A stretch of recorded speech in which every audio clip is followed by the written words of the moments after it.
navigating in hazardous conditions. The National Weather Service in Sterling, Virginia has issued a snow squall warning for northeastern Carroll County in north-central Maryland, west-central Harford County in northern Maryland, northern Baltimore County in northern Maryland, until 9:15 p.m. Eastern Standard Time. At 8:28 p.m., a dangerous snow squall was located 7 miles north of Cockeysville, moving southeast at 30 miles per hour. Hazard: poor visibility in heavy snow and blowing snow. Wind gusts greater than 30 miles per hour. Source: radar and webcams. Impact: dangerous, life-threatening travel.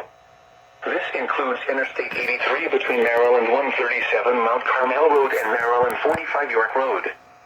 Locations impacted include Cockeysville, Westminster, Bel Air North, Timonium, Fallston, Hampstead, Manchester, Pleasant Hills, Surrattsville, Motherville, Timonium, Upperco, Long Green, Bentley Springs, Phoenix, Jacksonville, Butler, Moncton, Glencoe, Benson and Baldwin.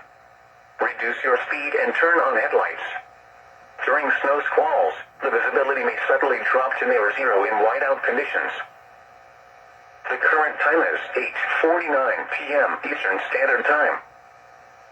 And now a special weather statement from your National Weather Service. Issued at 7:05 p.m. Eastern Standard Time. Snow showers and squalls over northern and western Maryland and eastern West Virginia. A bandit